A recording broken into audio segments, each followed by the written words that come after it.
नारा था इनका बेटी बचाओ बेटी पढ़ाओ। अब वो नारा खोखला सुनाई दे रहा है। बृजभूषण सांसद, भाजपा सांसद, उनका एक बयान आया कि ये मेडल तो 15 रुपए में मिल जाते हैं। अगर ऐसा है तो ये देश और कांग्रेस पार्टी जितने वो कहेंगे हम उतने रुपए उनको दे देते हैं, तैयार हैं। वो मेडल खरीद के दिखाए, ओलंपिक के मेडल।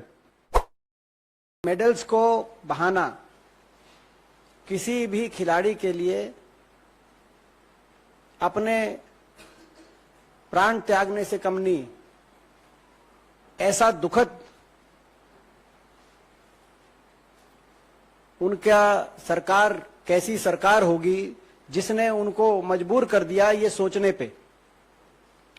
कितनी असंवेदनशील सरकार, निर्दयी सरकार, जुल्मी सरकार,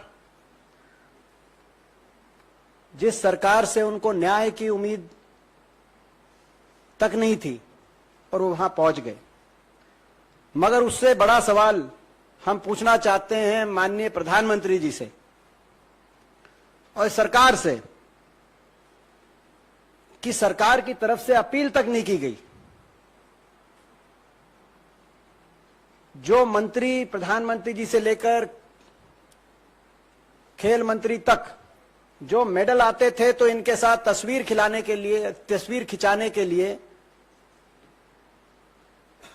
एक के बाद एक लाइन लगा देते थे। वो आज अपील तक नहीं करी उन्होंने।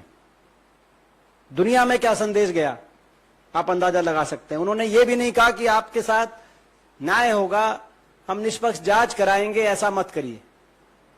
यानी कि एक संदेश गया कि आपको तो खिलाड़ियों से ही नहीं, आपको तो इन मेडल से भी घृणा है।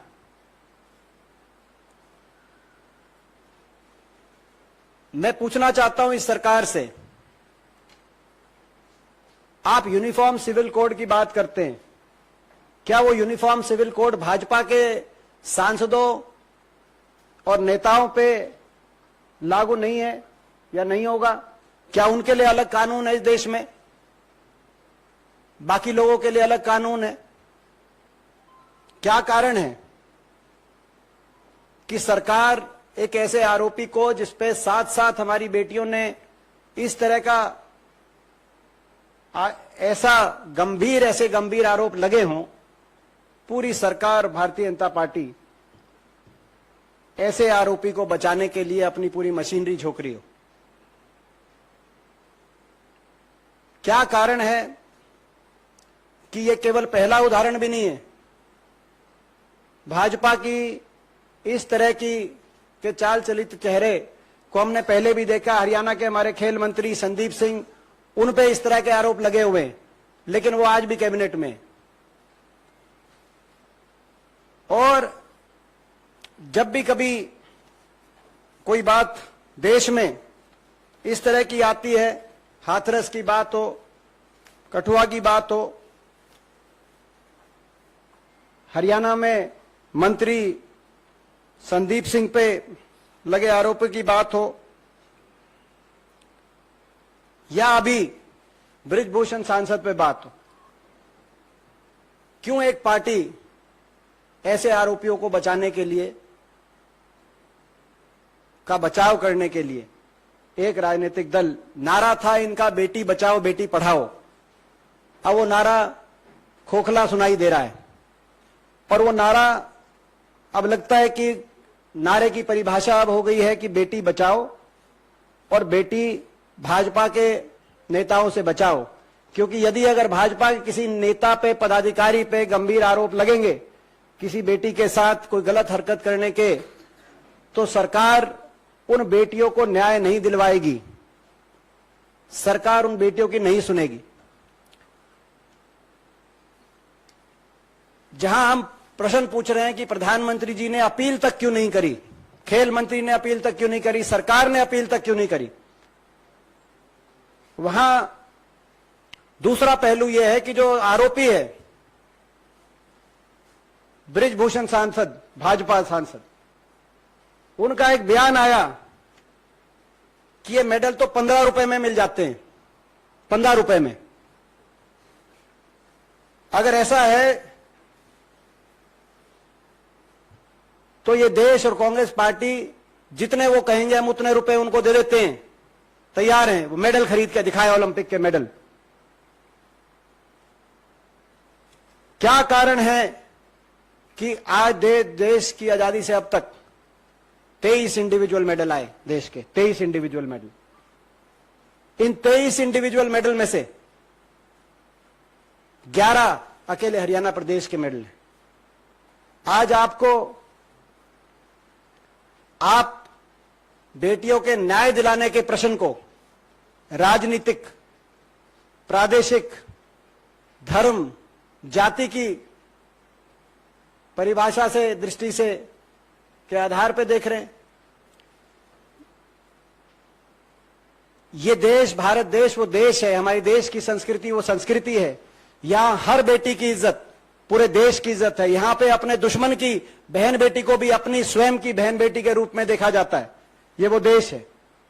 और किसी बेटी की इज्जत को किसी प्रदेश की, धर्म की, जाति की, भाषा की या राजनीति की दृष्टि से नहीं देखा जा सकता। और कोई बेटी अगर न्याय की गुहार करे, उसको न्याय दिलाना राज धर्म की परिभाषा है। ये वो देश, यही वो देश है। हम बीजेपी की सरकार को चेताना चाहते हैं, जहां पे एक नारी के अपमान से महाभारत हुआ कुरुक्षेत्र में।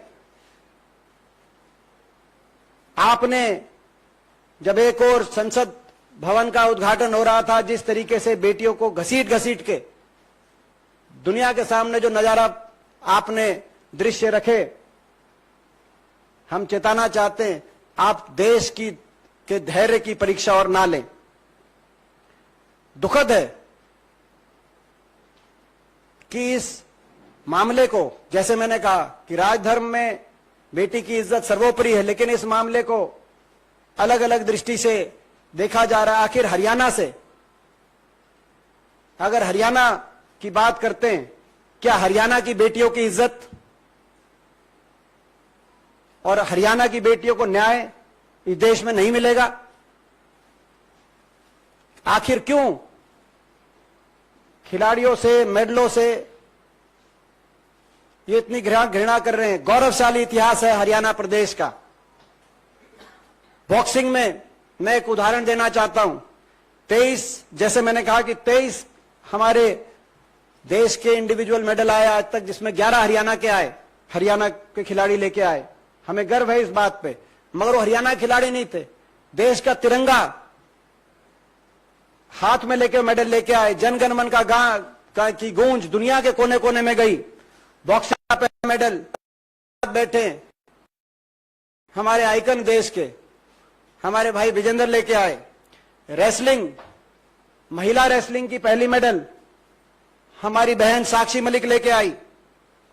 बैडमिंटन की पहला मेडल हमारी बहन हरियाणा साइना नेहवाल लेके आई। जेवलिन के पहले मेडल हमारे भाई नीरज चोपड़ा लेके आए। वेट लिफ्टिंग की पहली मेडल मल्लेश्वरी बहन यमुनानगर से हमारी बहन लेके आई। और हॉकी के भी जो मेडल हैं उसमें ज्यादातर बड़ी संख्या में हरियाणा खिलाड़ी हर टीम में। और मैं इनको भी बताना चाहता हूं, ये जो खेलो इंडिया का ढोल पीट रहे हैं, 2 ओलंपिक खेल हुए हैं इनके शासनकाल में, 2016 में और 2020 में। 2 ओलंपिक खेलों में 8 इंडिविजुअल मेडल आए हैं। 8 में से 4 अकेले हरियाणा के खिलाड़ी लेके आए हैं, और जिसमें से 3 कुश्ती के खिलाड़ी, कुश्ती खेल से संबंधित हैं। अगर आप इनको कुछ मान ही नहीं रहे तो आपका तो खेलो इंडिया और जो आप मेडल्स के लिए ढोल बजा रहे हो, वो तो सारे नारे आज धरे के धरे रह गए। देश के दिल में बहुत दर्द है कि प्रधानमंत्री जी ने अपील तक करना ठीक नहीं समझा। ये कह सकते थे कि निष्पक्ष जांच होगी और न्याय मिलेगा। आप मेडल्स को यूं गंगा में बहाने के बारे में मत सोचिए। आप भी देश की बेटी हो। मगर इतने भी शब्द प्रधानमंत्री जी, खेल मंत्री जी या बीजेपी के किसी प्रवक्ता के मुंह से भी नहीं आए। ये अहंकार है, ये अहंकार की परिभाषा है। मैं अब इसी विषय पे हमारे भाई विजेंद्र जी, वो भी आपके बीच में अपने आपके बात रखें, उसके बाद आपके प्रश्न हम लेंगे।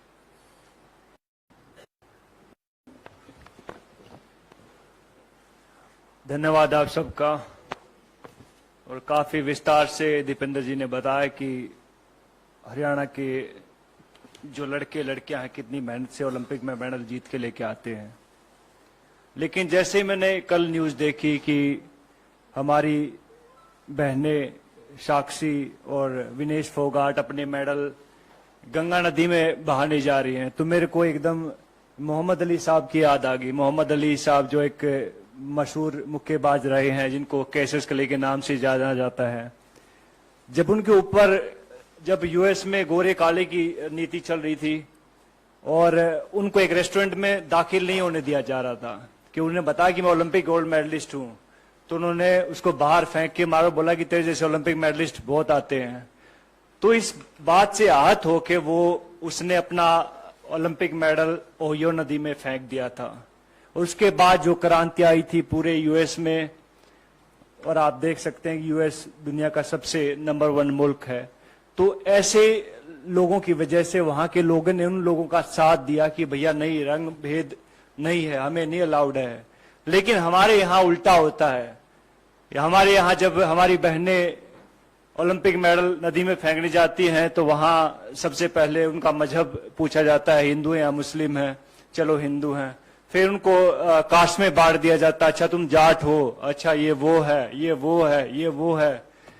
तो बहुत सारी चीजें। फिर उसके बाद जो उनकी आईटी सेल एक्टिवेट हो जाती है, फिर बहुत सारे लोग आते हैं कि गंगा, मैंने ट्विटर पे देखा है बिकॉज आईटी सेल की जो टीमें होती हैं कि हम आपको यहाँ प्रभावित नहीं करने देंगे, इससे हमारी गंगा नदी दूषित हो जाती है। तो ये देखकर बहुत दुख होता। बहुत सारे लोगों को नहीं मालूम होता कि ओलंपिक होता क्या है। आप लोगों को भी नहीं मालूम होगा, बहुत सारे नेता लोग हैं उनको भी नहीं मालूम होगा ओलंपिक होता क्या है। पहले जहां आप ट्रेनिंग कर रहे होते पहले वहां जीतना पड़ता है, जहां आप अखाड़े होते हैं वहां जीतना पड़ता है, नंबर 1 बनना पड़ता है उस वेट में।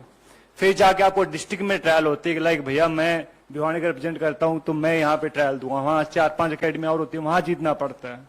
फिर जाके स्टेट में जीतना पड़ता है, फिर जाके नेशनल में जीतना पड़ता है, फिर जाके एशिया में जीतना पड़ता है, और फिर जाके ओलंपिक में जीतना पड़ता है, तब जाके ओलंपिक मेडल आता है। अभी कई लोग गुटखा खा के बात तो कर देते कि ओलंपिक मेडल है, हमारे पैसे भी दो, ये वो दो। तो भैया पहले भी हमने बात कही थी इस बात में कि भैया अगर सरकार चाहेगी तो हम कहते हैं कि वो पैसे भी दे देंगे उनको, अगर ज्यादा इनको दिक्कत है इस चीज से। लेकिन ऐसा बन के दिखाओ, आप ऐसा मेडल लेके दिखाओ, उसके बाद आप बात कीजिएगा। तो बड़ा आसान होता किसी के ऊपर उंगली उठाना। तो बहुत कहते हैं कि दुख होता, हमें बहुत गुस्सा भी आता है इस चीज से कि भैया हमारी बहनों का ये हाल इस सरकार ने कर दिया। इससे पहले मैं कई बार सोचता हूं कि अगर कांग्रेस के टाइम पे अगर ये सब चीजें होती तो क्या होता। अपने सवाल पूछे क्या होता।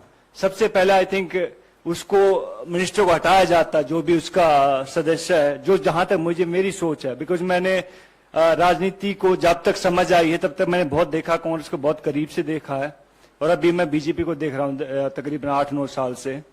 तो लेकिन बहुत चेंज है इन दोनों की पॉलिटिक्स में। तो सबसे पहले आई थिंक कांग्रेस उसको निकालते, उसके बाद कहते कि सबसे पहले प्रधानमंत्री या स्पोर्ट्स मिनिस्टर उनसे बात करते, अपनी बहनों से बुलाते कि भैया हाँ दिक्कत क्या हुई, क्या परेशानी है।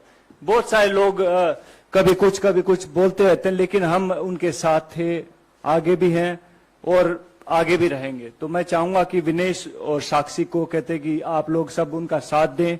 मीडिया बहुत जरूरी है। आप लोग कहते कि संविधान का चौथा स्तंभ है, तो आप चाहूंगा कि उनको जो सही को सही दिखाएं, गलत को गलत दिखाएं। और मैं हमेशा उनके साथ हूं भैया, एक हरियाणवी होने के नाते, एक ओलंपिक मेडलिस्ट होने के नाते। और ये सब चीजें बिकॉज हरियाणा का हमने देखी है। हरियाणा में जब हुड्डा साहब की गवर्नमेंट आई थी तब ये शुरू हुआ था सब चीजें। उससे पहले कितने ओलंपिक मेडल आए थे भाई साहब? आपसे आने से पहले कितने ओलंपिक मेडल आए थे? बहुत कम आए थे। लेकिन जैसे वहां पे कांग्रेस की सरकार आई, हुड्डा साहब की सरकार आई, तब वहां पे कैश प्राइज मिलने शुरू हुए थे, 31,000, 51,000, 1,00,000 रुपए। और हमारे लिए बहुत अहम होता था वो 31,000, 21,000 और 15,000 की राशि बहुत अहम होती थी। तो रेवोल्यूशन होता है, चेंज होने में बहुत टाइम लगता है, और चेंज किया है, कांग्रेस ने किया भैया, हुड्डा साहब ने किया है। और अब सब लोग कहते हैं कि हरियाणा से बिलोंग करता हूं तो मुंह बांट देखने लग रहे हैं वहां के, भैया हाँ कहाँ गई हो सरकार, कहाँ गई हो सरकार। तो भैया टाइम आता, हर एक चीज का टाइम होता है। तो वो कहते हैं कि बड़े बड़े लोग इस दुनिया में नहीं रहे तो ये भी नहीं रहेंगे एक दिन, जस्ट वेट एंड वॉच।